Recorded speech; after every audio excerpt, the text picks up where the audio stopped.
Welcome back to Reunited States. From Manchester, New Hampshire, I am Jesse Saywell. And from Los Angeles, California, my name is Tyler Ehrig. So, Tyler, one thing that came up to me in the debate, we were talking at the debate last week and we didn't touch on this, was Kamala making an extra point to, redirecting the conversation back to clarify that she owns a gun. And that was kind of striking to me. And, Democrats are always having to address this issue over and over and over again. But isn't that shocking that she said that? But also, isn't it just a little bit indicative of the larger problem that Democrats continue to have to reassure the nation that they do not want to come for your guns?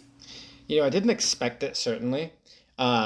It was definitely a surprise to hear her mention that.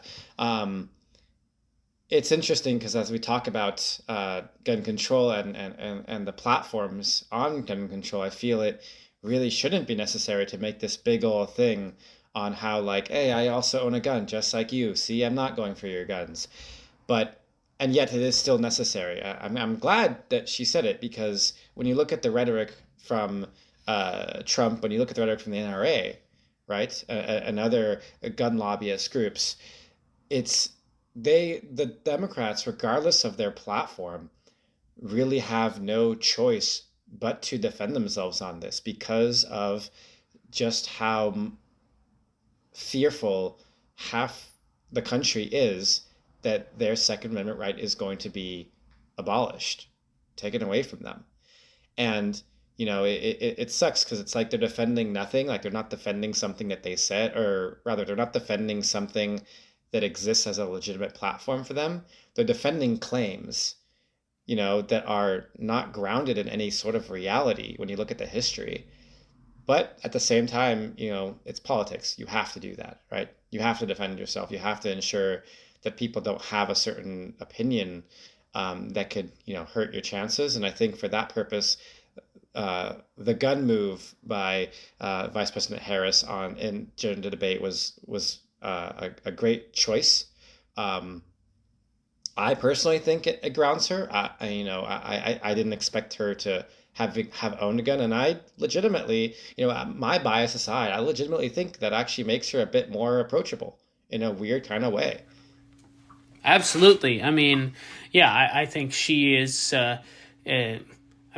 I wouldn't want to mess with her anyway. Like, anyone that says she's not tough, she's tough. I would not want to mess with Kamala Harris, but I bet you she not only owns a gun, but I would wager she'd be a pretty good shot with a gun. It would surprise a lot of people. Now, we know that Tim Walz, of course, is he won several sharpshooting competitions during his time in Congress, so we know that he owns guns. But it's an interesting point nonetheless. Completely agree. This segues well into our main topic for today, which is gun policy and gun control. As we heard over the weekend, there was another alleged attempt on the former president's life at his golf course in West Palm Beach, Florida. Incidents like this are very quick to spark that age-old debate in American political history between the need for further gun control and the defense of gun ownership and gun freedoms within the United States. Jesse, I had a great conversation over the weekend with a family friend of mine, very, very staunch conservative, about the debate, about the current standing of U.S. politics, of course, the race currently. And while it was a very good conversation, there was one point that stuck out to me in that talk. The one thing that we were unable to really have a good discussion about was gun policy. And I want to say this stems from this fear that a lot of conservative individuals on the right have, that Democrats are coming to take their guns away, that their Second Amendment is under threat of being abolished. And Why it strikes me as interesting is because, you look at the history behind gun policy in the United States, a federal gun policy legislation, and I find a hard time attaching myself to real evidence or any sort of a concrete fear of their Second Amendment being taken away is in any way validated, right? Aside from, of course, the talking points of Republican Party leaders like Trump and his running mates. But I want to kind of go over the history of federal gun policy in the country and kind of show where it started and how it's kind of been, to kind of illustrate this larger narrative and hopefully get to some educational consensus as to why there's such a rift now in understanding of gun policy. So gun policy in the United States, federally speaking, started in 1934 with the National Firearms Act. This was written into law by, I believe, FDR. This is following a lot of crimes in Prohibition era, right? You had the St. Valentine's Day Massacre, and of course the attempted assassination of FDR prior to him taking office. Now, the National Firearms Act would have mandated registration of weapons. It, again, at the time, it did not actually ban anything. It just required registration for machine guns, short-barreled rifles, shotguns, heavy weapons, firearms, etc. It wouldn't be until 1938 that we actually saw prohibition in some sort of firearm-related trade, and that was with the Federal Firearms Act, which required licenses for selling specific types of firearms by manufacturers and importers, and prohibited the transfer of said firearms between certain individuals, such as convicted felons, right? So that was kind of like our first real, like, quote unquote, restriction to firearm delineation between constituents in the United States. These kind of prohibitions on trade continued in 1968. The true, like, prohibition of specific firearms wouldn't really come until 1986, when we had the Firearm Owners Protection Act, which would have prohibited the sale of automatic firearms manufactured after the date of the passage of the law to individuals. That continued for quite some time. We had a number of laws that were really just focused more on sales and things like who is liable if a gun, ends up being used in a crime. Again, nothing that restricted individuals' ownership of said guns. There was a restriction on possessing a gun in a school zone in 1990 called the Gun-Free School Zones Act. And 1994 was when you got the actual federal assault weapons ban. And this was the biggest gun ban that we've ever had in the country. It was signed by Bill Clinton. Had pretty universal appeal. I mean, Reagan backed this, Gerald Ford backed this, many other Republicans in Congress backed this. This was an assault weapons ban that existed for 10 years. It was written with a 10-year clause that it would stop in 2004. According to the Pew Research Center, at least, it largely led to a pretty drastic decrease in murder relating to gun violence, which was pretty interesting. A lot of people like to point to that as a reason to support a federal weapons ban. Before it expired is when we saw an encroaching increase in gun violence throughout the United States, and that increase continued to present day. It was maybe about 2003, 2002 that started picking up again, and it really hasn't dipped at all since then. Since the federal assault weapons ban, we've had a few different laws come through, 3 federally since 2004. And the only one that really, again, lends itself to any sort of restriction on individual constituents' ability to own a gun was in 2022, Bipartisan Safer Communities Act, which expanded background checks to individuals under 21 to include things like juvenile records, and other restrictions as well. Again, this did not ban any sort of type of gun. It more existed to further protect individuals that maybe shouldn't have a gun from owning said firearm. What strikes me as interesting is the difference between a support at the time of even the federal assault weapons ban and you get to now. And this is kind of a conversation I want to have with you, is like, how did we get from 1994, Gallup polls show 77% of Americans supporting the federal assault weapons ban at the beginning of the ban, to you go to 2022, right? same question being asked through Gallup, and that approval rating at a point in time where we are at an all-time high of gun violence, higher than 1993, and we're at 55% approval rating. The same, like, it's the same polls, the same individuals that are conducting these polls, but we're losing, what is this, something like 22% drop in the past 30 years of approval for the similar type of ban. What's your opinion on this drop, and what do you think contributes to that? This tracks in general with the polarization of America, and as if you read Steve Kornacki's book, The Red and the Blue, the 1990s and the Birth of Political Tribalism, that book in and of itself will tell you all that you really need to know about how America got to kind of where we are today. Where if you look at the 2000 election, the funny thing, if you talk about just political polarization, the 2000 election is the first time where you see an election in which it is largely the kind of urban, well-off states, the states with urban, well-off populations that vote for Democrats, and the rural states that are voting for Republicans. And it's obviously a close, tightly contested election in 2000 in which George Bush ekes it out, or did he? But in general, in the lead up to that, you see in the 90s some giant shifts in terms of distrust of Democrats in rural communities.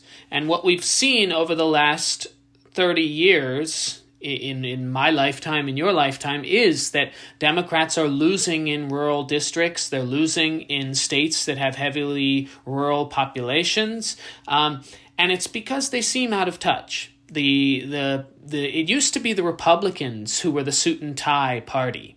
And Democrats were the party of the union workers and the blue-collar workers. That has just shifted. It has changed, and we've had a political realignment in many ways across this country. And never did that become more clear than with the election of the first African-American president in 2008. People forget that in 2008, when Barack Obama was elected, we had 2 Democratic senators in North Carolina. You had Democratic senators in North Dakota, in South Dakota, in Louisiana. You had Democrats that were representing states that, are now, Democrats are getting 30% in elections in those states. Things have changed pretty dramatically. And yes, race played a factor in that in terms of changing the perspective of what the Democratic Party was, because in the early 1990s with Bill Clinton, good old Southern boy as a Democrat, there was a level of faith that people had that Bill Clinton wasn't going to come for your guns. He was he was the governor of Arkansas. He was a good old boy, a member of kind of this old white aristocracy of sorts in the South that existed. And he was a moderate by all means. I mean, we would now look at Bill Clinton's policies and say that he is right of center. If you looked at kind of the way that he worked as a president, especially over the latter half of his administration. And so as Democrats have become more and more out of touch, as they represent more and more urban areas rather than rural areas, you find a general distrust of their opinions on an issue like guns. And when I moved from Los Angeles to New Hampshire, and I've been fortunate enough to, having lived in a variety of places in this country and having traveled to 49 states, I have seen a lot of the differences in rural and urban America. I grew up in a rural community, but have lived most of my life in urban, or most of my adult life in urban places. There is a disconnect. There 100% is a disconnect. And if you drive through eastern Montana, it would be difficult to not understand why they would want a gun. when you can't call the police and have them at your home in 5-10 minutes. And yes, the debate should not be over, should we take all of your guns? That's not where I think you and I probably agree. I don't think that's where most people are on the subject, even most gun advocates.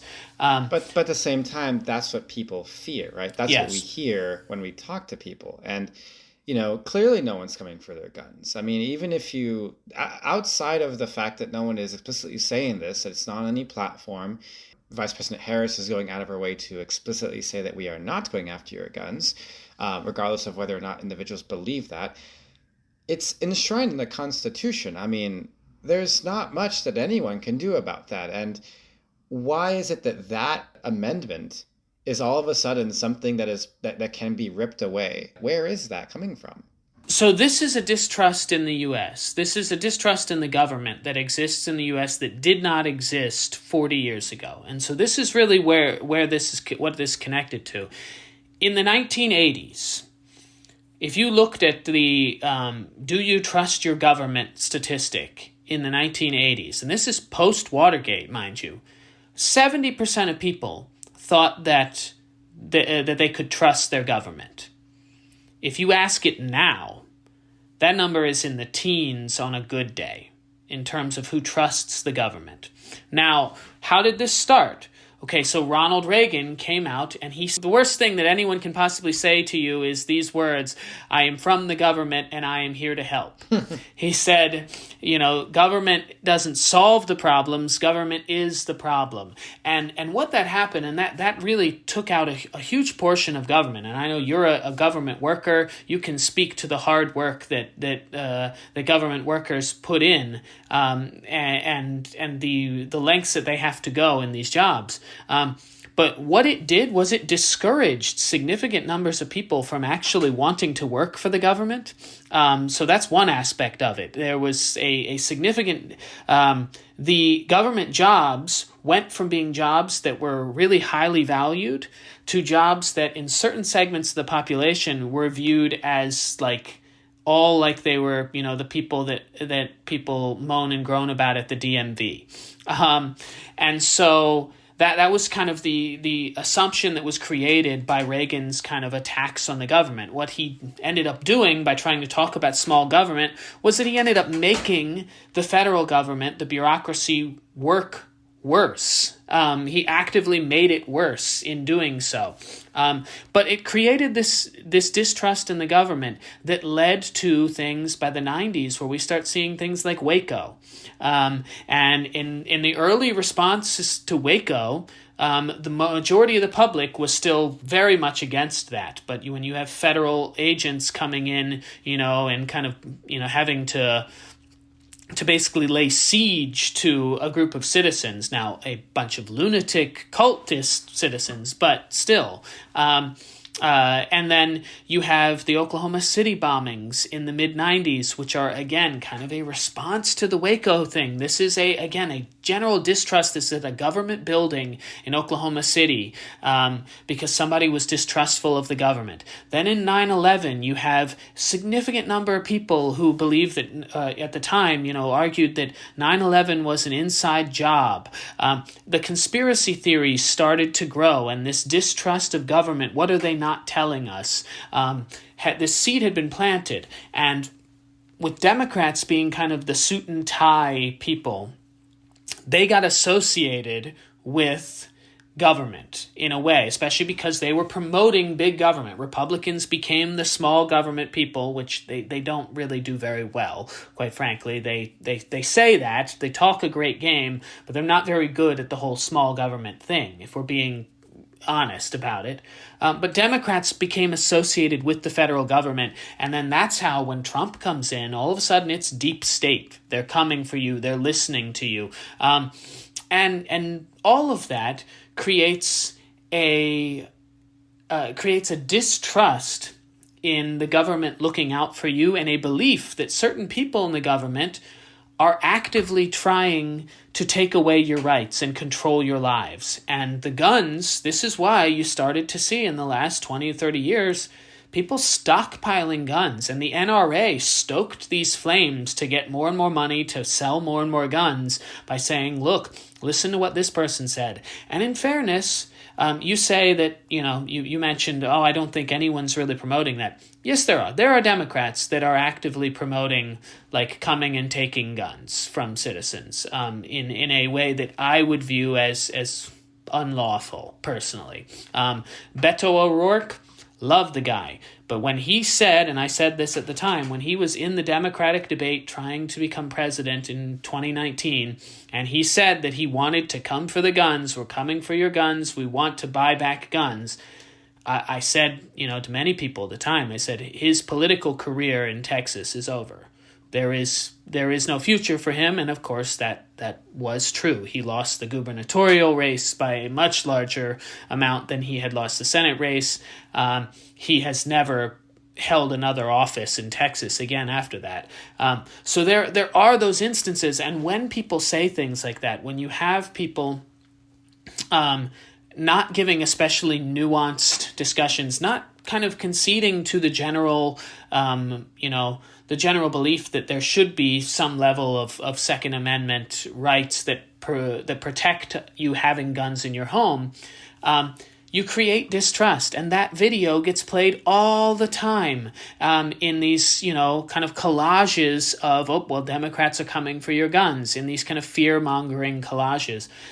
But yeah, I believe it really started back in the 1980s with Reagan kind of planting the seeds of distrust in the government. And when you don't trust the government, you feel like, especially in America, when our long history has been protecting ourselves. I mean, if you look at the history of the country from the American Revolution to the Civil War to the Wild West, I mean, we have always been a country, and you mentioned, Prohibition era and the gangsters in the 1920s, Bonnie and Clyde. Like, we have been a country that has, in many ways, glorified violent people. Let's just look at the founding of our nation. Sam Adams, I'm here in New Hampshire. Sam Adams is, on a beer up here. Sam Adams was a domestic terrorist. A very good domestic terrorist. He was he was great at creating lots of anarchy. He was kind of an anarchist. He was consistent, and he was very good at kind of rebelling against something. And he very well may have had a legitimate argument, and he did in many cases have a legitimate argument about what he was upset with the British Crown.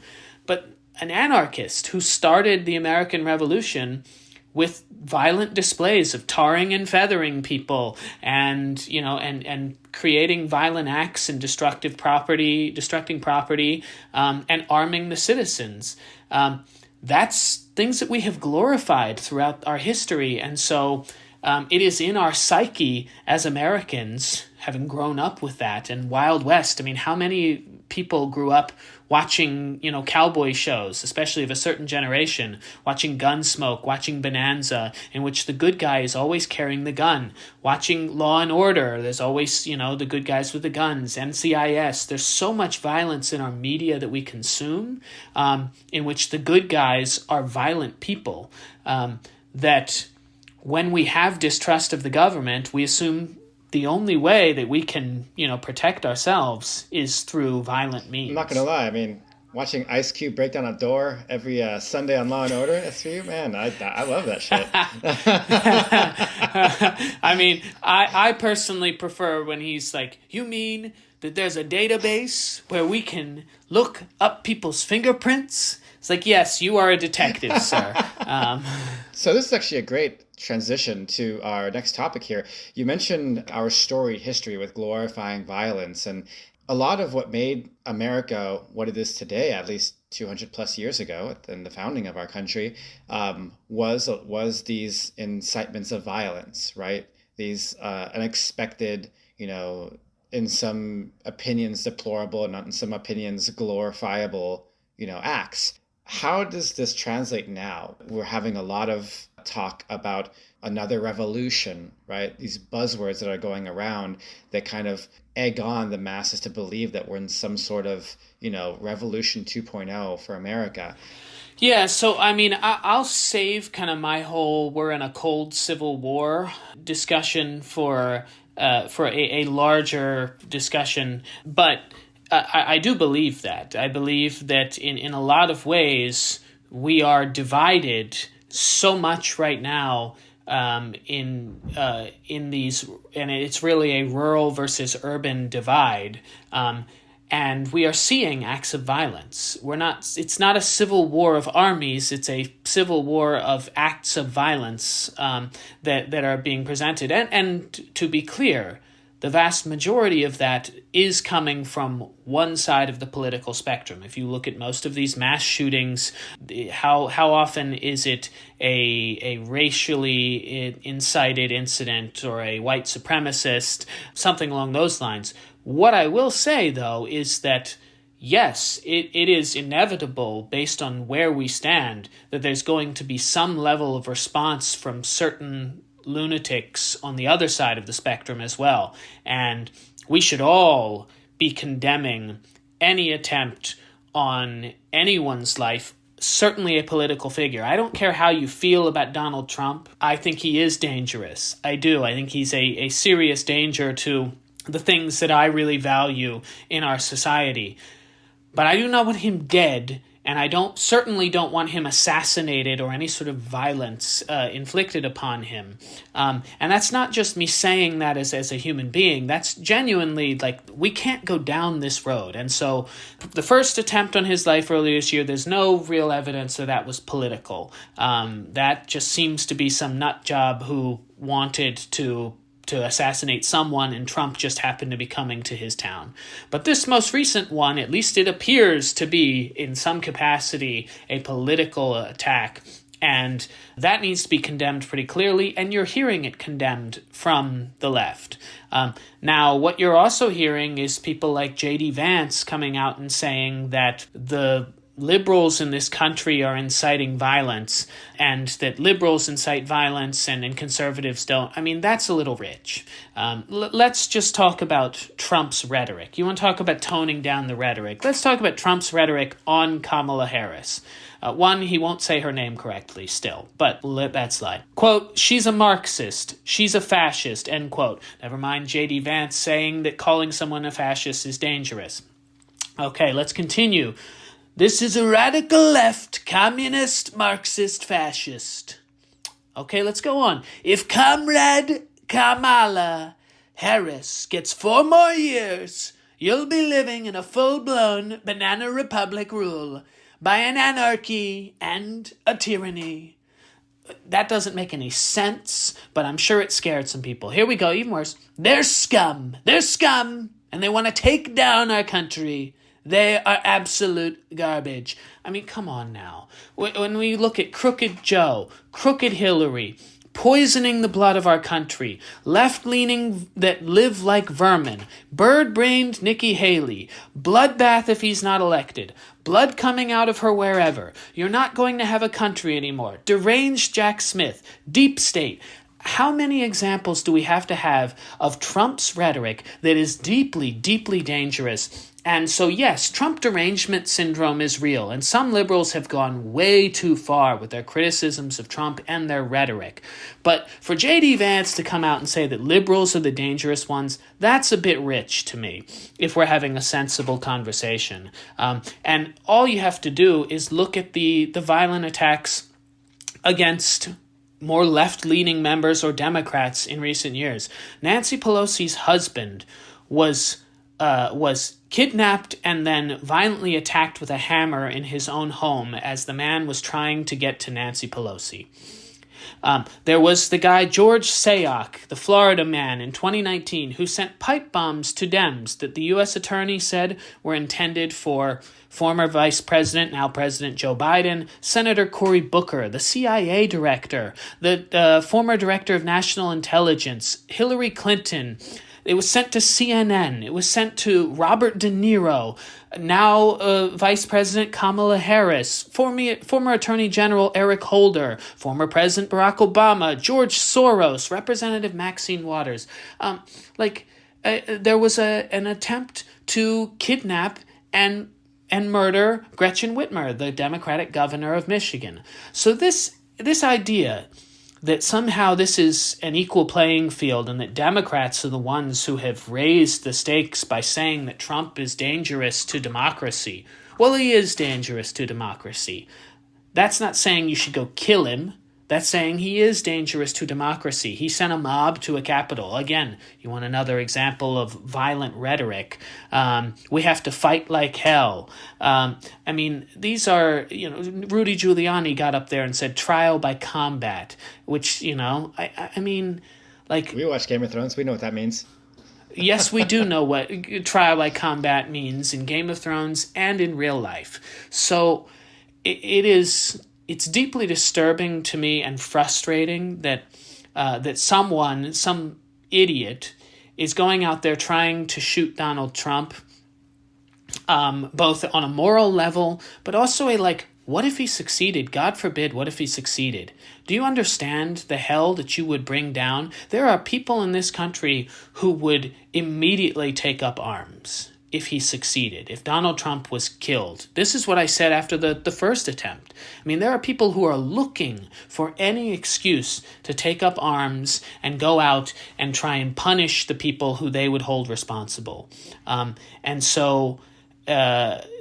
That's what Democrats need to be outwardly saying is this is ridiculous. And again, I'm proud that Kamala Harris, Joe Biden, and the Democratic Party are have been very forceful about condemning political violence. But yes, this is an incident that is deeply unfortunate and infuriating.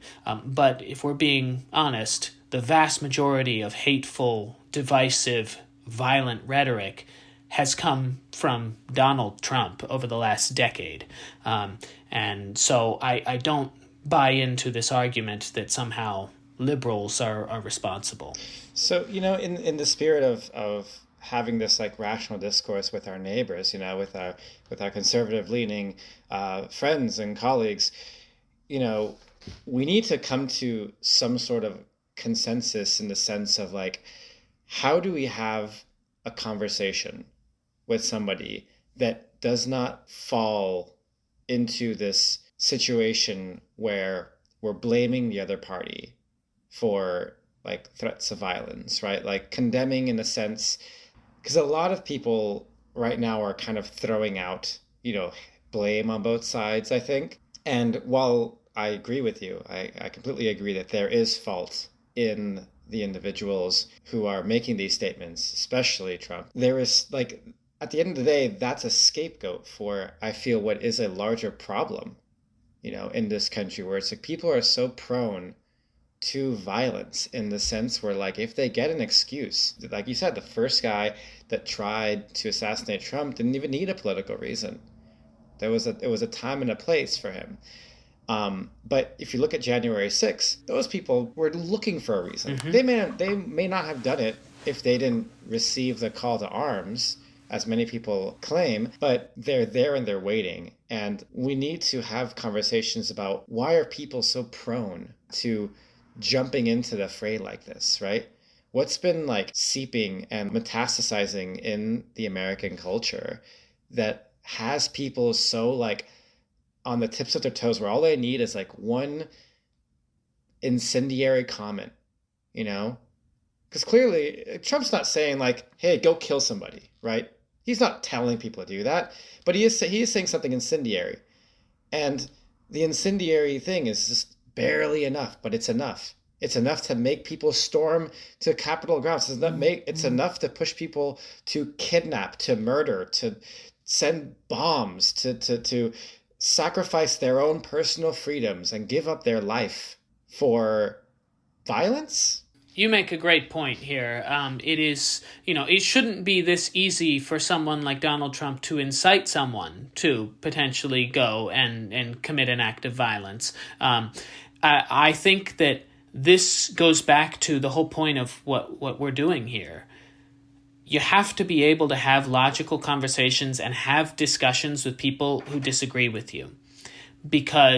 And people who you might not otherwise agree with on many things. You have to find a way. Talk to your uncle who believes something different from you. Talk to your in-laws and have reasonable discussions. You're not trying to talk at them or talk down to them. Just remind them of humanity. And you don't have to always talk about politics. Relate to them on a different level first. Find a way to relate to them on a different level, whether it's sports, whether it's music, whatever it is, something you have in common in some capacity, and remind them of your humanity.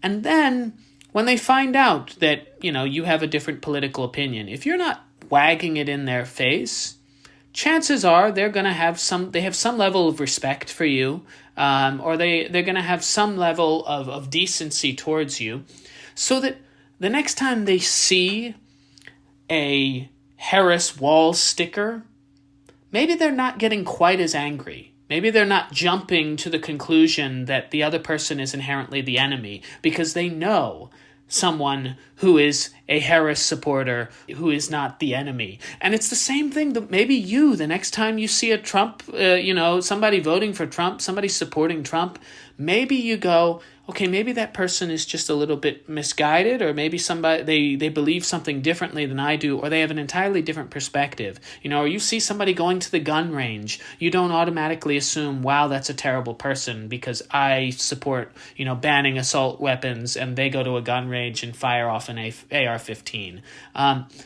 It is really about making that personal connection. That's how the civil rights movement changed hearts and changed minds. That's how the LGBTQ movement has worked in the last decade to 2 decades. It became impossible for people to hate the whole because they knew someone in that community. They knew someone who they cared about in that community. And whether they agreed with it or not, it's not as easy to hate a whole if you know someone you care about is in that whole. And so that's what I hope we can inspire people to do, is to take the initiative. It's not always easy. It's not ever going to be easy, but we're talking about building bridges, not burning them down. You have to work, because you never know who could be that angry person. You never know who could turn in to the violent person.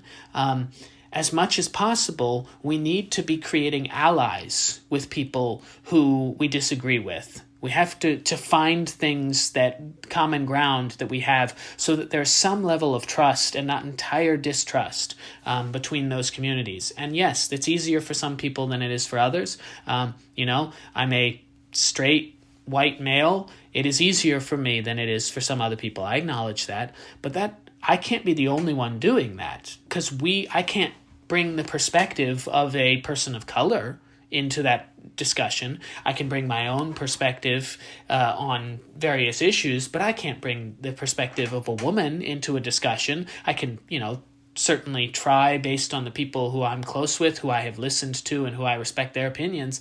But really, in those situations, we need people from potentially oppressed groups and groups that are, that are really at risk right now. We need people from those communities who are willing to engage with people that they don't agree with, in an effort to change their hearts, not just change their minds. You do it through compassion and empathy and understanding and trust. You don't necessarily do it by educating somebody. That's never received especially well. With that being said, we should probably switch over to our final segment here, things we can all agree on. You want to start, or you want me to start? I think you can go ahead and start. I'm a little taken aback in tears here after hearing such a beautiful monologue there. So why don't you go first? I'll give you this one. I'm going to go, here I am talking about, things that unite us and whatnot. We can also sometimes be united by the things that annoy us. And I am going to talk about one of the most annoying things in our society right now, which is the Jardiance commercial. If you have never heard the Jardiance commercial, I envy you, but it is this kind of... You're probably under 45. You probably are, yes, probably under 45. But I mean, it is unavoidable on cable news right now. It's unavoidable in a lot of settings. But it is this really up-tempo, happy song about a diabetes and A1C drug. It goes something like... After a while, it was easy to see I'm lowering my A1C. Jardiance is really swell, the little pill with the big story to tell. And everybody's dancing. Doesn't matter where they are. They've had multiple people do it. Somebody's dancing in their yard. Somebody's dancing in their office. Somebody's dancing in the square. It's a big, musical dance number. I love musicals, not about drugs. First and foremost, why do we have drug commercials? This should not be allowed. Drugs should not be allowed to market themselves. This is about improving people's lives. They should not be trying, by the end of the commercial, I'm like, do I need Jardiance? No, I do not. Do you want every commercial about drugs to be like the mesothelioma commercial then? No, I really don't want that either. If you or a loved one have been diagnosed with mesothelioma, call James Sokolov. I'll never forget the name. That stuck in my head. Anyway, but so I wondered, am I the only person that hates this commercial? And I did go on to YouTube and I got some great comments that I'd like to share. At EPA16 says, in hell, this is on an infinite loop on TV, and the mute button is broken. At Kukabe says, apparently they're bringing this musical to Broadway. A solid 2 hours of singing, dancing, and listening to horrific drug side effects. At Shrek Official 2001, wow, official Shrek, donkey! Quote, I recently broke my legs. I can't walk. But this ad gave me enough strength to take my TV and throw it off my second-story balcony. Quote. I'm surprised I didn't say that in a Scottish accent. I don't have a good enough Michael Myers Scottish accent to do that one. But here we go. So someone kind of disagrees with me a little bit on it. At Too Many Puppies, no such thing. At Too Many Puppies says, quote, why all the hate for this commercial? This commercial actually saved my brother's life. He was in a coma for nearly 3 years, but yesterday, when this commercial appeared on the TV in the hospital room, he finally woke up to grab the remote and turn it off. That's awesome, right? So great. Thank you for sharing the story, Too Many Puppies. Clearly, Jardiance is good for something, pulling people out of their comas. But in all honesty, what a terrible commercial. I if I never heard it again, it would be too soon because it will be playing in my head for the rest of my life. This podcast is not sponsored by Jardiance. It really is not. So what do you got for us? Hopefully something less annoying. Yeah, so I got something on the flip side. I'm going to go for something I think everyone loves.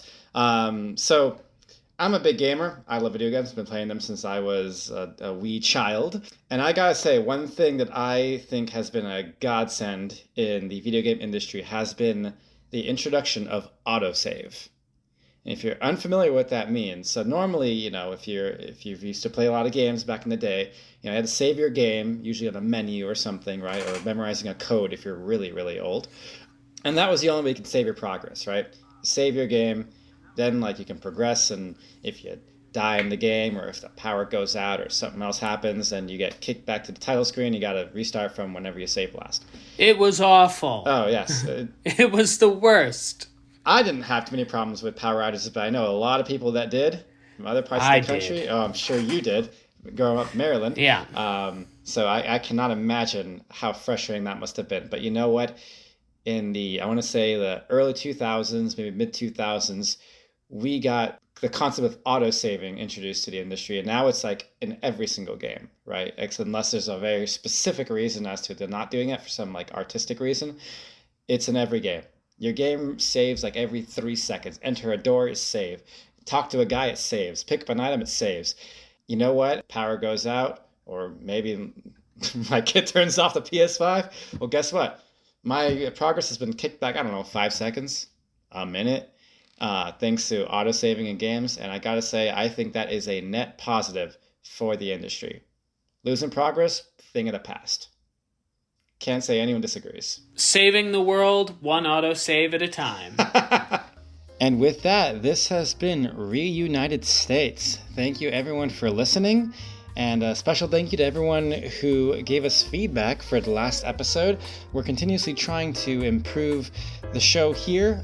So any suggestions you guys have, we do listen. We will be releasing episodes on Fridays, unless otherwise specified. Available on Spotify, Apple, and Amazon podcasts. If you have any suggestions on where you would like to hear Reunited States, please let us know in the comments or reach out to one of us if you know us, and we'll be happy to accommodate. But thank you guys, and have a great weekend.